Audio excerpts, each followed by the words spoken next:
Komið þið sæl. Í þessari þáttaröð munum við fara yfir 95 ára sögu Sjálfstæðisflokksins sem samofin 80 ára sögu lýðveldisins. Við fáum til okkar góða gesti sem allir eiga sinn þátt í langri og merkilegri sögu flokksins og fræðumst þeirra störf. Ég heiti Andrea Sigurðardóttir og gestur minn í dag Sólveig Pétursdóttir, en hún á langan feril að baki fyrir Sjálfstæðisflokkinn. Hún var ráðherra, dóms- og kirkjumálaráðherra, hún var forseti Alþingis, hún var formaður allsherjarnefndar og hefur gegnt fjölda trúnaðarstarfa fyrir flokkinn og gerir enn. Velkomin Sólveig. Takk fyrir kærlega. Segðu mér, hvernig leiddist þú inn á vettvang stjórnmálana á sínum tíma?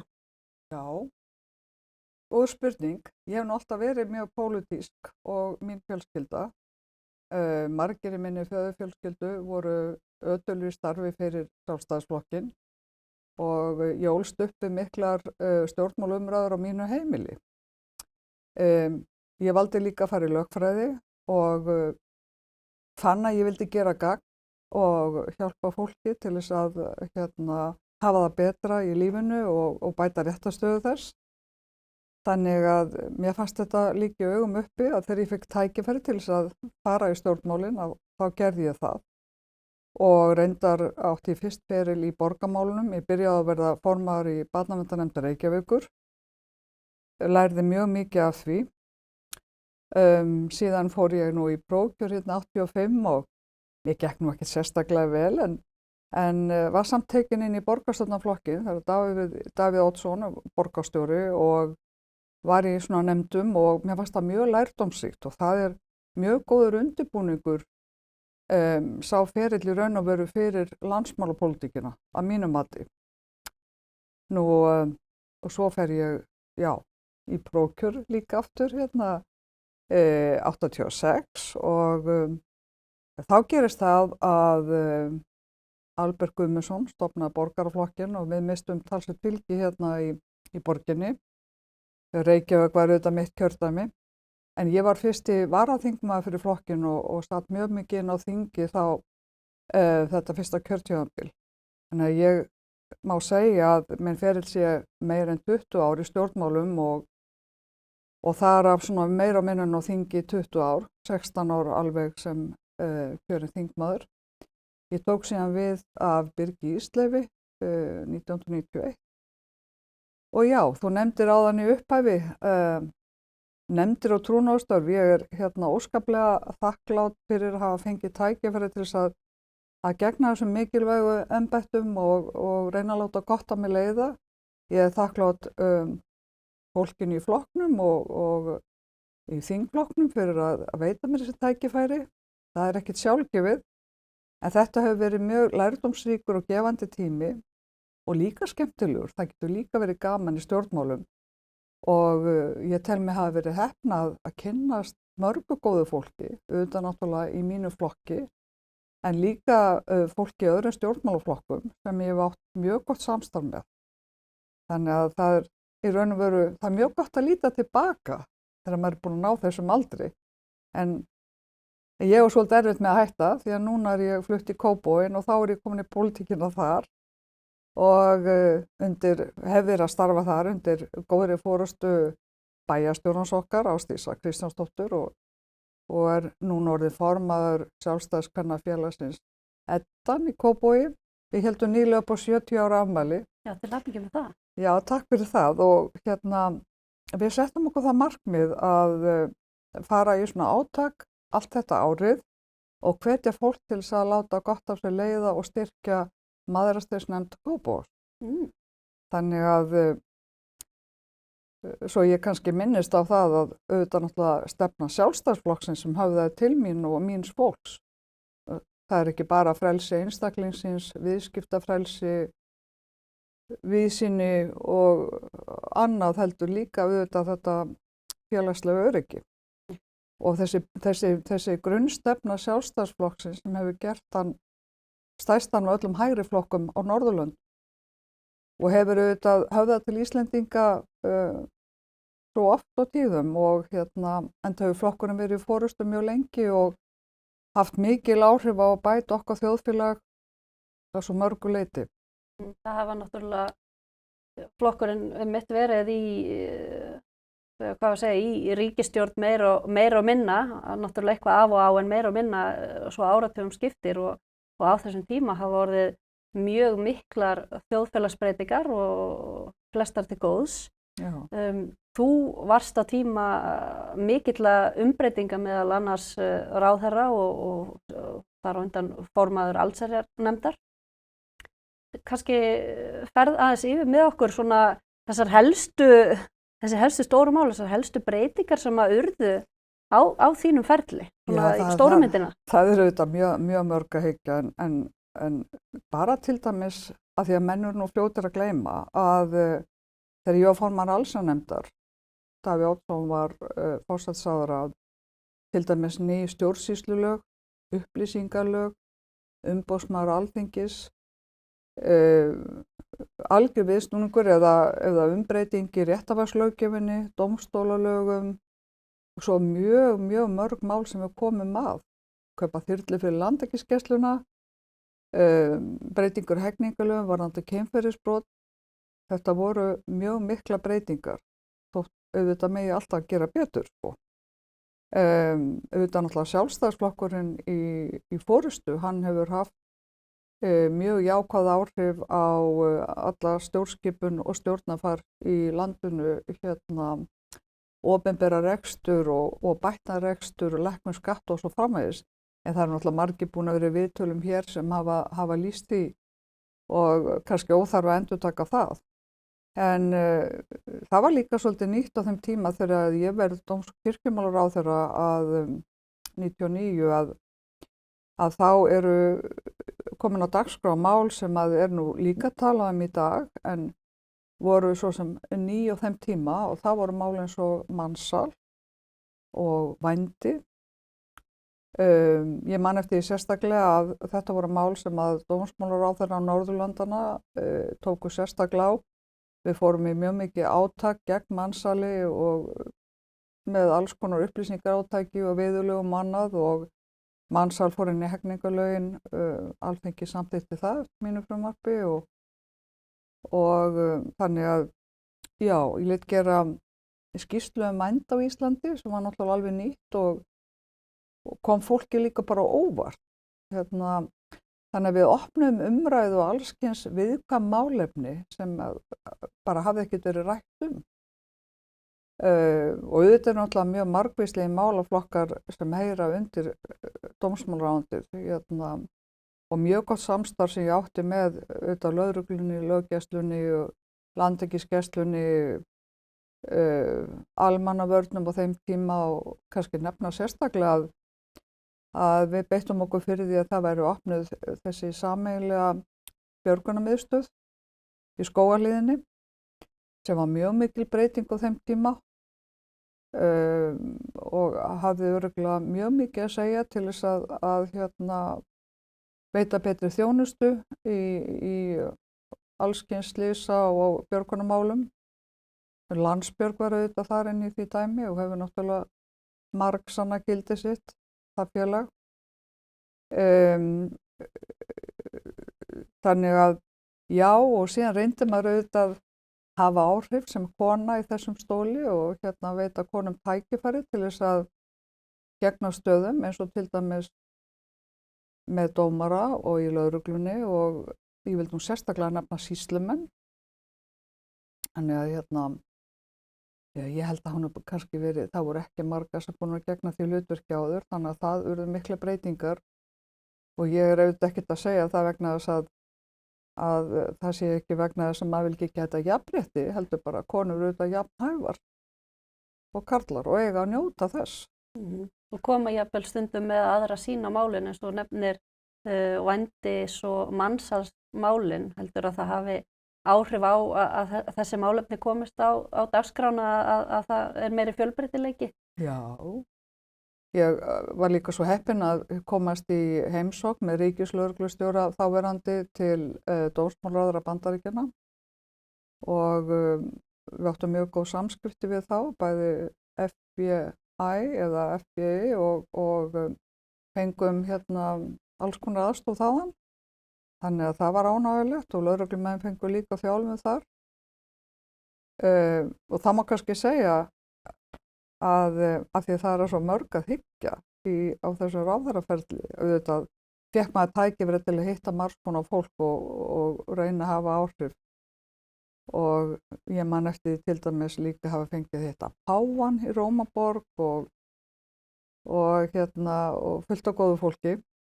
En undanfari þess að ég fer í ráðherrastöðu sko landsfundur vorið 99 og þá létu nú konur að sig kveða. Og þannig var að Friðrik Sophusson var að hætta sem varaformaður og Landssamband sjálfstæðiskvenna skoraði á mig að gefa kost á mér í varaformanninn. Og ég tók þeirra áskorun. Mér finnst nú bara rétt að hafa orð á því í okkar flokki. Þá eru sjálfstæðismenn vilja einmitt að fólk taki slaginn og þó maður kannski ná ekki að vinna í þetta skiptið að þá eru menn til í að virða það við mann. Og það var mjög skemmtilegt þegar við fórum í þessa baráttu og ég man að ég var spurð hvers vegna ég sagði meðal annars, það var bara þetta sjálfsagt. Það er að koma ný öld að konur séu meira áberandi og við þurfum að fá nýja ásýnd af flokkin og breyka ásýnd flokksins. Og þá man ég að Davíð Oddsson sagði í einu viðtali, finnst mönnum ég ekki nógu breiður? Þannig en við létum gera svona plakat af fálkanum þar sem var að brýna klærnar með svona naglafjöl og sem konur brýnu klærnar. Og síðan voru svona minningablokkir og þar stóð á minnisblokkir kona stendur á þér. Og hvernig féll þetta í krammi hjá fólki? Sumir fannst þetta nú svona alveg á mörkunum held ég sko. Já. En aðalega held ég að þetta bara vakið miklu og góða athygli. Ég auðvitað, Geir Haarde vinur minn, hann vann þessa baráttu. En þetta var mjög skemmtileg barátta og ekki var hún til þess að setja neitt skugga á okkar samstarf og vináttu. Það hefur gengið mjög vel. Enda verður hann formað flokksins síðar, sko. Ég get kannski, maður lenti þetta ýmsum uppákomum af því að við vorum að tala ráðherraferilinn áðan að mér er það mjög minnistætt þegar ég var nýorðin ráðherra þá fór ég á svona virðulega athöfn í lögregluskólanum og þar stóði yfirmenn í lögreglunni og mjög í fullum skrúða, einkennisbúningi, mjög virðulegir og fínir menn og síðan eftir fundinn og þá var boðið upp á vöfflur og rjóma og það var einhver svona nýstafleg rjómusprauta sem ég var ekki alveg viss hvernig virkaði og ég tók hann eitthvað hristana og byrjaði að sprauta og sprautaði bara á einkennisbúningana fínu. Mér fannst ég held að þetta var svo hræðilega pínlegt sko, ég ætla ekki að segja þér hvernig mér leið, en ég get ekki annað að hlegja það þessu eftir á. Þegar maður lenti í ýmsum uppákomum sko, þú veist einhverjum svona baráttufundur sem maður hélt að þetta fjalla einhver svona málefni, en það voru menn að hita upp kannski fyrir fótboltaleikdaginn eftir í bænum og svona. Heitt í hamsi? Já, heitt í hamsi. Og auðvitað var þetta ekki alltaf dans á rósum. Það voru líka erfið mál eins og Falun Gong og svona ákveðin mál. En ég segi á móti, ef maður fær tækifæri til þess að gegna svona stöðu, þá verður maður líka að geta tekið storminn í fangið. Það þýðir ekkert annað.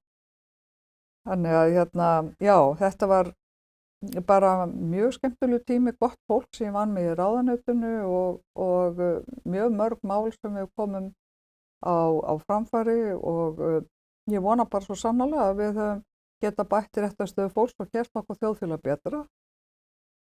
Nú síðan, ég hafði alltaf haft áhuga líka á varnar- og öryggismálum. Ég var lengi formaður NATO-nefndar, þingmannanefndar í Alþingi og mér er það mjög minnistætt, sérstaklega út af því hvernig ástandið er núna í alþjóðamálum, að við fórum eitt sinn á fund í Moskvu, í þingi þar, í Dúmunni sem er neðri deild þingsins.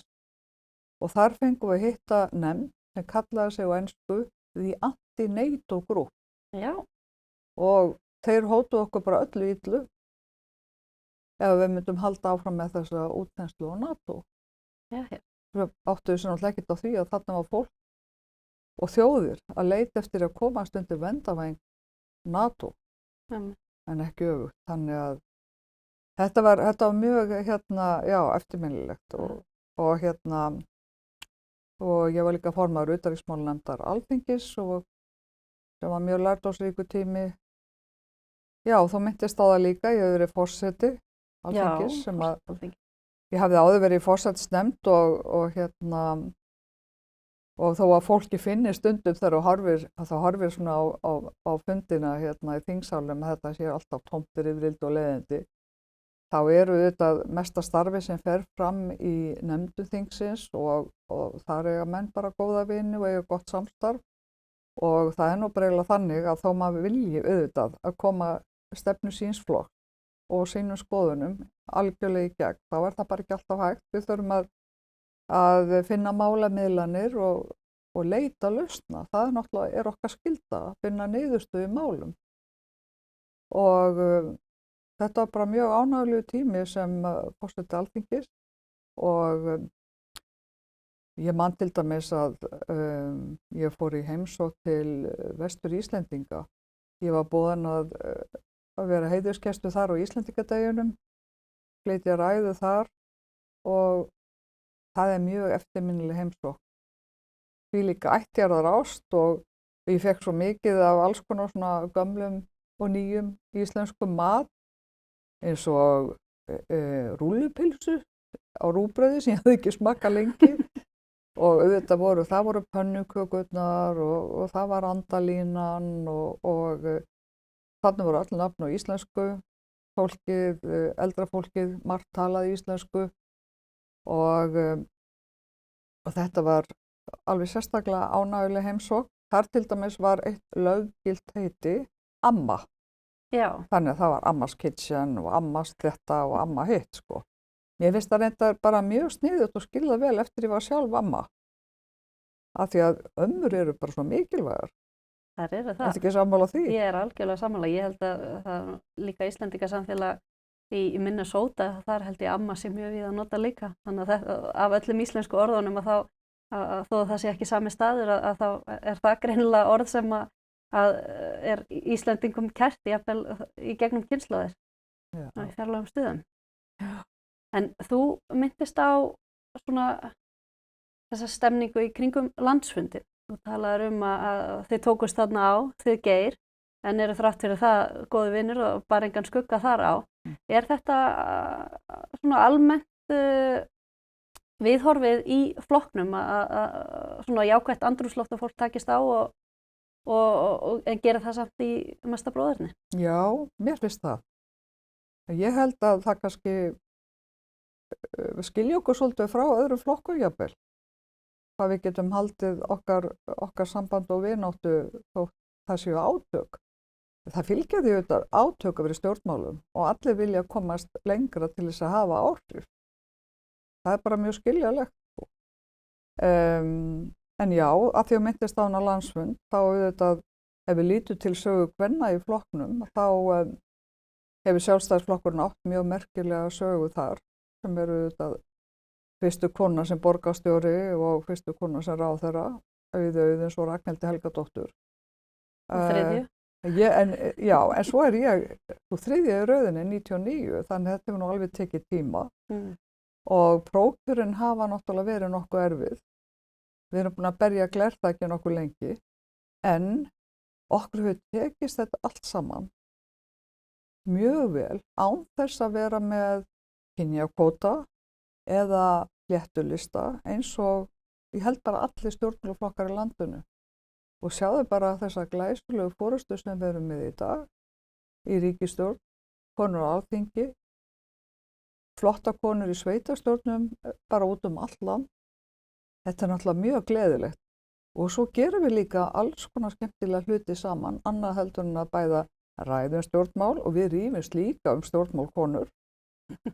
Við erum ekkert öðruvísi en kallandi með það, en við gerum líka skemmtilega hluti eins og við erum búin að vera núna með árlegt golfmót, Landssamband sjálfstæðiskvenna og verður núna 22. ágúst á Hamarsvelli og ég hvet konur til þess að slást í hópinn skemmtileg íþrótt og þetta líka bara, það svo gott fyrir okkur að finna svona nýjar aðferðir til þess að búa til tengslanet. Það svo mikilvægt. Það var nú einmitt talað að það væri svolítið erfitt fyrir konur áður fyrr, að þær væri ekki eins vel tengdar inn í íþróttafélögin og ýmis og svona stóra hópa.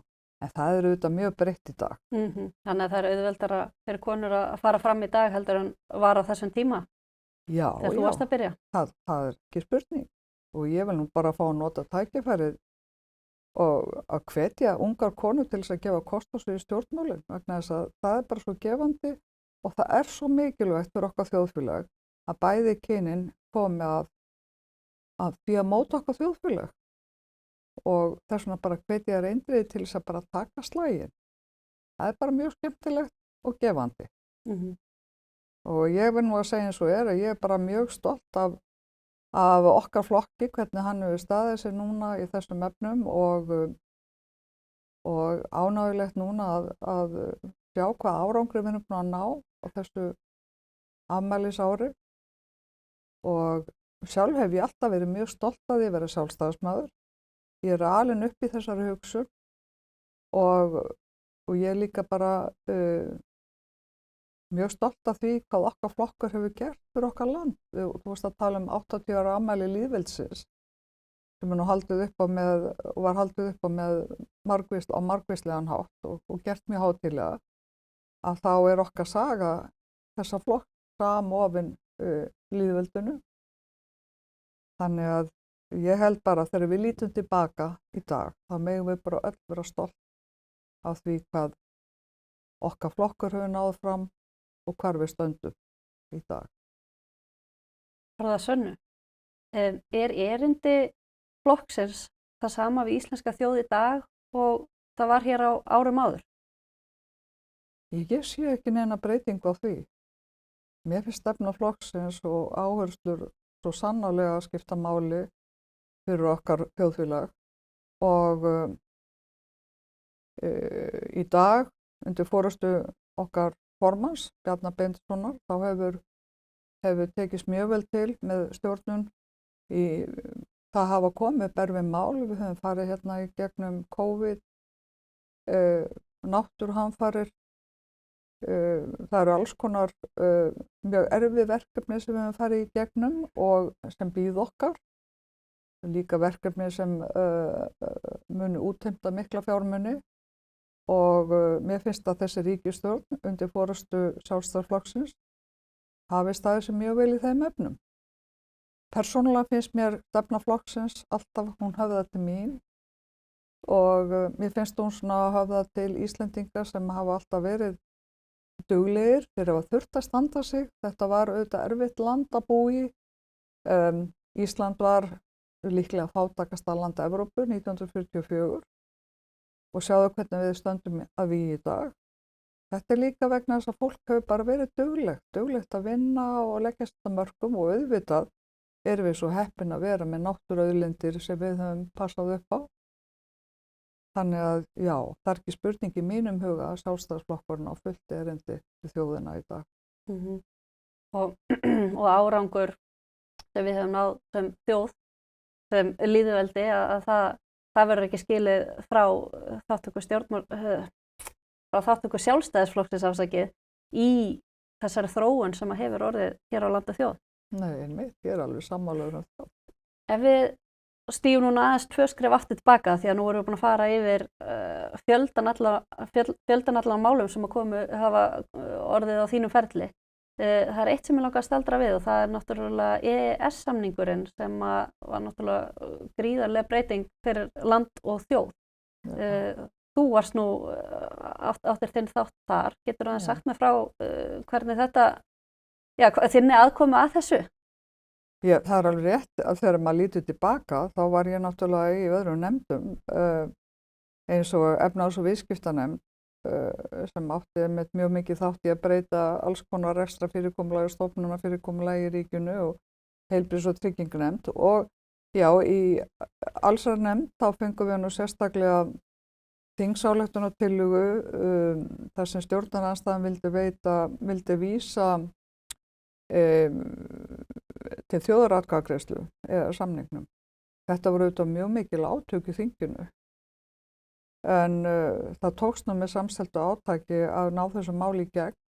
Ég tel að það hafi verið mikið gæfuspor og mjög mikið hagsmunamál fyrir Ísland að komast í þetta samstarf sem sé með því að aflétta þessum múrum, viðskiptamúrum, koma saman borði, sömu mörkum og aðrar þjóðir í Evrópu og margvíslegt samstarf.